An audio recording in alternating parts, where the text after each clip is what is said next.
দ্বাদশ শ্রেণীর প্রতিটি ছাত্রছাত্রীকে স্বাগত। আজকে নানা রঙের দিন নাটকটি পরবর্তী অংশ আমি তোমাদের সামনে আলোচনা করব।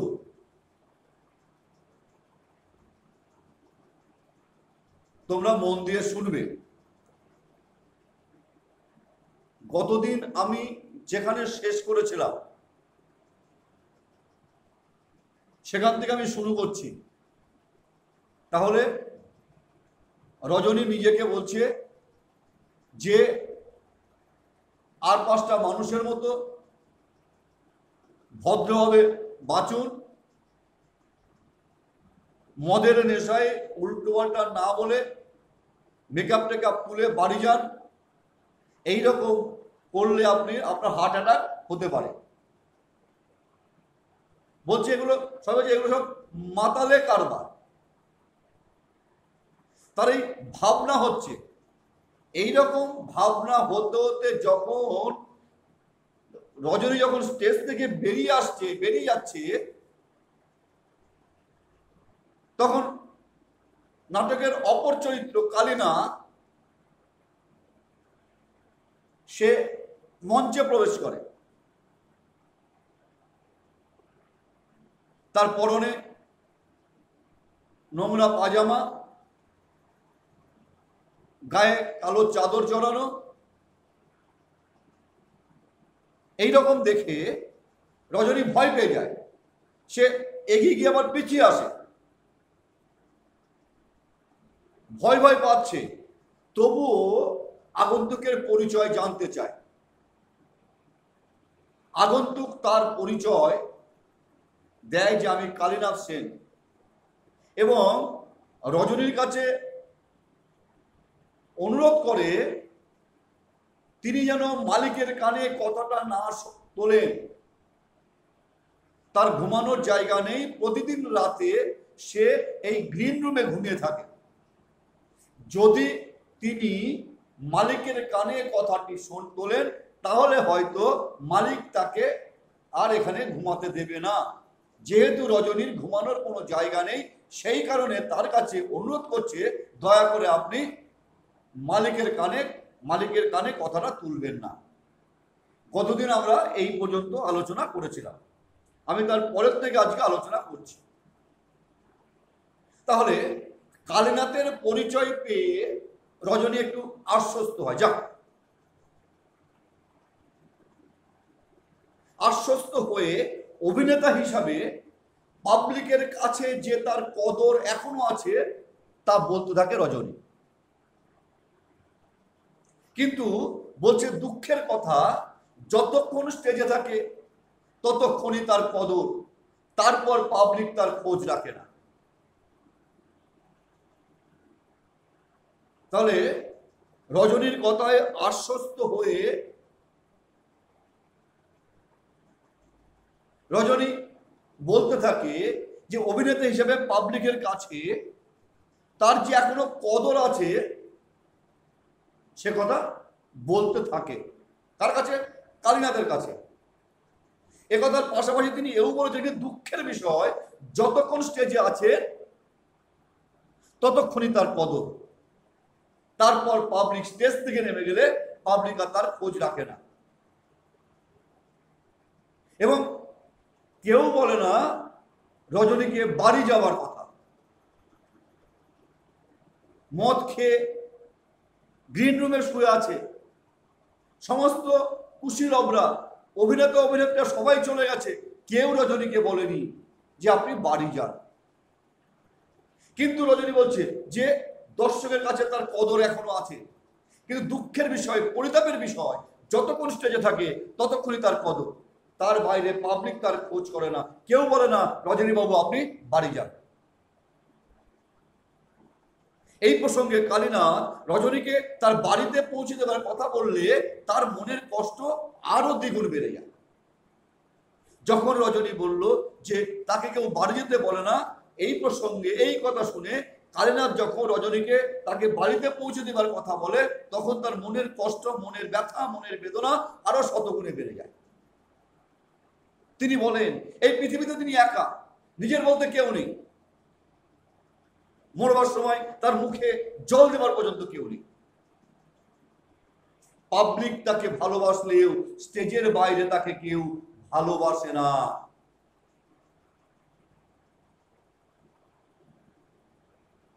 কালীনাথ তাকে বাড়ি পৌঁছে দেওয়ার কথা বললে রজনীর দুঃখ কষ্ট আরো শতগুণে বেড়ে যায়।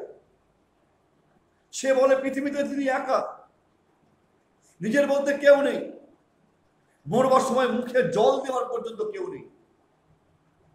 কিন্তু পাবলিক তাকে ভালোবাসলেও স্টেজের বাইরে কেউ তাকে চায় না।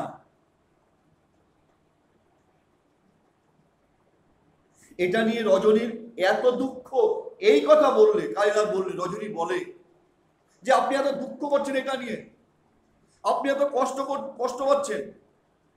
কালীনাথ রজনীকে এ কথা বললে রজনী বলে ওঠে তিনিও তো মানুষ, মানুষের মতো তার তো হাত পা শিরা আছে, শিরায় শিরায় রক্তের প্রবাহ আছে, তার জন্ম আছে, তিনি সৎ বংশে জন্মগ্রহণ করেছেন, তারও যৌবন ছিল, তারও কর্মজীবন ছিল, সৌন্দর্য সুস্বাস্থ্য ছিল, তার নাম ডাক প্রতিপত্তি সমস্ত কিছু ছিল। তারপর সব গেল, তিনি আজ নিঃশেষ, আগে তার কিচ্ছু নেই, তার নাম যশ সব ছিল। রজনী কালীনাথের কাছে তার দুঃখের কথা বলছে, সেও তো মানুষ, মানুষের মতো তারও হাত পা শিরায় শিরায় রক্তের প্রবাহ আছে, তার জন্ম আছে, সে সৎবংশে জন্মগ্রহণ করেছে, তার যৌবন ছিল, কর্মজীবন ছিল, সুন্দর স্বাস্থ্য ছিল, সবই শেষ, নাম ডাক প্রতিপত্তি ছিল, আজ তিনি নিঃশেষ, আজ তার কিচ্ছু নেই। একথা বলতে বলতে কালীনাথের কাঁধে ভর দিয়ে আরো আবেগময় হয়ে উঠলেন। কারণ আগের দিনের যে স্মৃতি, যে না রঙের দিন তাকে কুড়ে কুড়ে খাচ্ছে। তিনি মাঝরাতে অন্ধকারে দাঁড়িয়ে থিয়েটারের দেওয়ালে স্পষ্ট দেখতে পেলে, স্পষ্ট অক্ষরে লেখা আছে, তাতে ৪৫ বছরের অভিনয় জীবনের কাহিনী লেখা আছে। তিনি মাঝরাতের অন্ধকারে দাঁড়িয়ে থিয়েটারের দেওয়ালে স্পষ্ট অক্ষরে লেখা দেখেছেন, তাতে তার ৪৫ বছরের অভিনয় জীবনের কাহিনী লেখা আছে। এই প্রসঙ্গে তিনি একটি মেয়ের কথা বললে কালীনাথ তাকে ঘুমানোর কথা বলেন। এই কথাগুলো বলতে বলতে, পাবলিক সম্পর্কে তার ধারণা ও স্মৃতির কথা বলতে বলতে একটি মেয়ের কথায় যখনই আসলো, তখন কালীনাথ তাকে বিশ্রাম নেবার কথা বলেন, তাকে ঘুমানোর কথা বলেন, বলেন আপনি ঘুমান। পাবলিক সম্পর্কে তার স্মৃতিচারণ আমরা শুনলাম। যতক্ষণ স্টেজে থাকেন ততক্ষণ তার কদর, স্টেজ থেকে নেমে গেলে কেউ তাকে চায় না, কেউ বলে না বাড়ি যেতে। কালীনাথ এই দুঃখের কথা বলাতে, তার বাড়িতে পৌঁছে দেওয়ার কথা বললে তার দুঃখ কষ্ট আরো বেড়ে যায়। পাবলিক তাকে ভালোবাসলেও স্টেজের বাইরে তাকে এক মুহূর্তের জন্য তাকে চায় না, ইত্যাদি ইত্যাদি। পাবলিক সম্পর্কে তার স্মৃতিচারণ তিনি করলেন। তিনি আরো স্মৃতিচারণ করলেন যে ওই কথাগুলো বলতে বলতে একটি মেয়ের কথায় আসলে, মেয়ের কথা বললেই কালীনাথ তাকে ঘুমানোর কথা বলেন, তাকে বিশ্রাম নিতে বলেন। রজনী তাতে কান না দিয়ে স্মৃতিচারণে মগ্ন থাকে। স্মৃতিচারণ, তার ফেলে আসা দিনগুলি, তার ফেলে আসা দিনগুলি কেমন ছিল, তার মনের ক্ষোভ দুঃখ, তিনিও মানুষ, তারও মানুষের মতো হাত পা শিরায় শিরায় রক্তের প্রবাহ আছে, তিনি সৎ বংশে জন্মগ্রহণ করেছে, তার নাম ডাক, তার কর্মস্থল ছিল, সৌন্দর্যের অধিকারী ছিলেন, সুস্বাস্থ্য ছিল, কিন্তু আজ সবই শেষ হয়ে গেছে। বয়সের সাথে সাথে আজকে সবই শেষ হয়ে গেছে। সে ফেলে আসা দিনগুলির কথা তিনি রজনীর কাছে স্মৃতিচারণ করছেন। এই প্রসঙ্গে একটি মেয়ের কথা যখনই রজনী তুলল, তখন কারিনা তাকে ঘুমাতে বলে, কিন্তু তাতে কান না দিয়ে রজনী বলতেই থাকে। তার অভিনয়ে মুগ্ধ হয়ে যে মেয়েটি তাকে ভালোবেসেছিল, যে মেয়েটি তার প্রেমে পড়েছিল, তার কথা বলতে থাকে। তার অভিনয়ে সন্তুষ্ট হয়ে, তার অভিনয়ে খুশি হয়ে, তার অভিনয়ে মুগ্ধ হয়ে একটি মেয়ে তার প্রেমে পড়েছিল। তার রূপ লাবণ্য, তার সদ্য কৈশোর উত্তীর্ণ দেহ, সদ্য উত্তীর্ণ কৈশোর, তার দেহশ্রী, তার ভিতরে সুপ্ত আগুন, সবকিছু রজনীর বর্ণনায় উঠে আসে। অর্থাৎ মেয়েটির রূপ, মেয়েটির সৌন্দর্য, মেয়েটির চুল, মেয়েটির লাবণ্য, সমস্ত কিছু রজনীর বর্ণনায় উঠে আসে। তার রাশি রাশি চুলের ঢেউয়ের প্রবাহ রজনীকে যেন ফাঁসিয়ে যায়। তার প্রেমে রজনী হাবুডুবু খেতে থাকে। মেয়েটিও তাকে ভালোবেসে ফেলেছিল, তার অভিনয়ে মুগ্ধ হয়ে। রজনীও তাকে ভালোবেসে ফেলেছিল।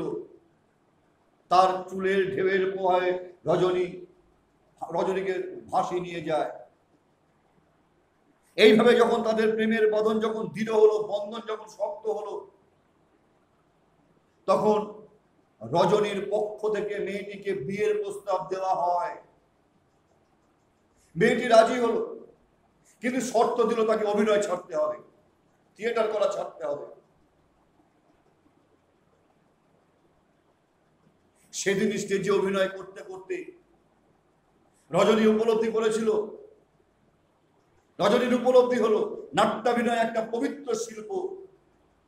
কথাটা অভিনেতার কাছে হাস্যকর,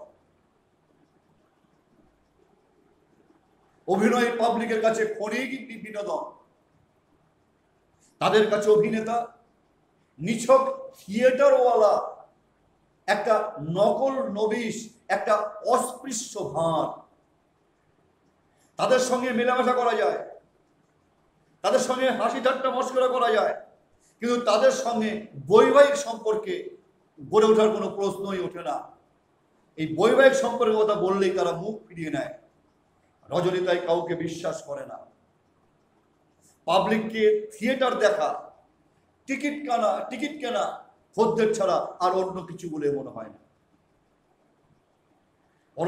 প্রথম স্মৃতিচারণে তিনি অনেক কিছু বললেন, এবার দ্বিতীয় স্মৃতিচারণে মেয়েটির কথা বলতে গিয়ে তিনি বললেন যে তার অভিনয়ে মুগ্ধ হয়ে একটি মেয়ে তার প্রেমে পড়েছিল।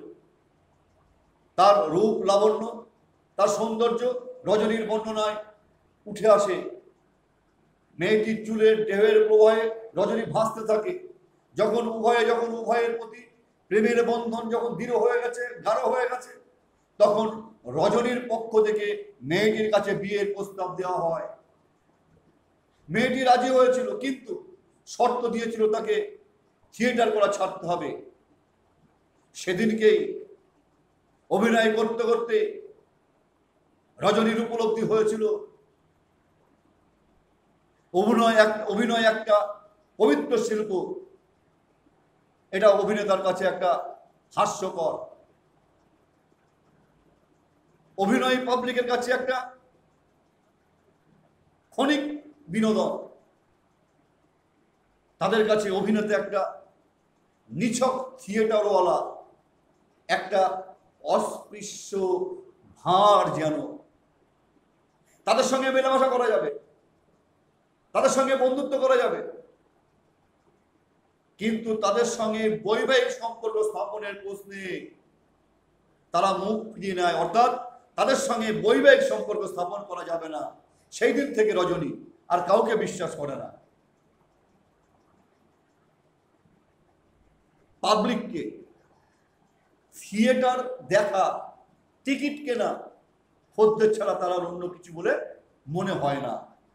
তাহলে কালীনাথকে পেয়ে কালীনাথের কাছে তিনি তার স্মৃতিচারণা করলেন। প্রথম স্মৃতিচারণা আমরা যদি বলি, প্রথম স্মৃতিচারণা হচ্ছে পাবলিক সম্পর্কে, আর আমরা দ্বিতীয় স্মৃতিচারণা যদি শুনি দেখি, তার হচ্ছে রজনী যে মেয়েটিকে ভালোবেসেছিল সেই মেয়েটির সম্বন্ধে। আমি পরবর্তীতে আসছি। বিভিন্ন চরিত্রে অভিনয়ের কথা এই প্রসঙ্গে উঠে আসে। কালীনাথ তাকে পুরো দিনের কথা ভেবে, পুরো দিনের কথা ভুলে গিয়ে চুপ করতে বলে।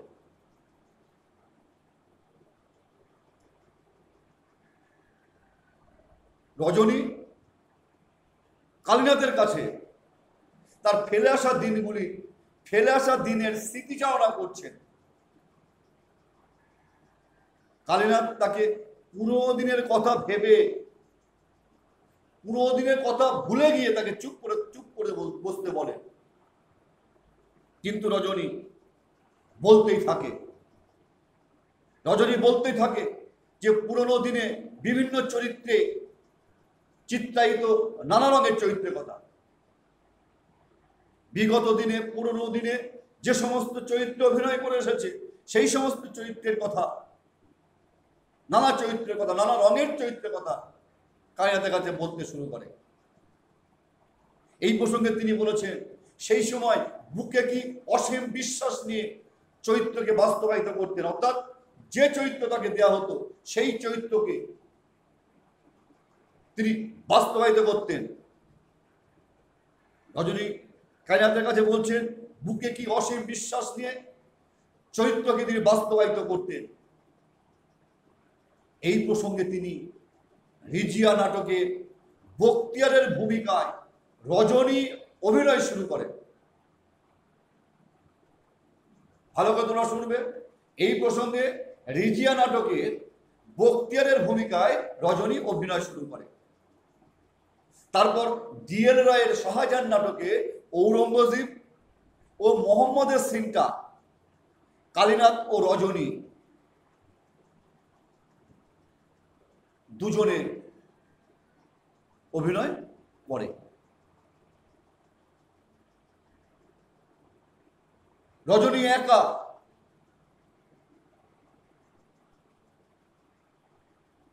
ঔরঙ্গজেবের ভাতৃ হত্যার আত্ম অনুতাপের সেই ভয়ঙ্কর সিনটা করে। ঔরঙ্গজেবের ভাতৃ হত্যা এবং আত্ম অনুতাপ সেই ভয়ঙ্কর সিনটা অভিনয় করে। হাততালি দিয়ে নিজেকে সাবাস জানিয়ে তার প্রতিভা যে আগের মতোই আছে সে কথা রজনী বলেন। রজনীর ধারণা প্রতিভা বয়স মানে না। শাহজাহান পুত্র সুজার যুদ্ধযাত্রার আগে, শেষ যুদ্ধযাত্রার আগে, যুদ্ধযাত্রার আগের রাতে সুজা পিয়ারা ভানুকে যা বলেছিলেন রজনী তা অভিনয় করেন। ঠিক এমন সময় বাইরে দরজায় খোলার শব্দ। কালীনাথ বলেন নিশ্চয়ই রামবৃষ। তিনি আরো বলেন রজনী প্রতিভা আগের মতোই আছে।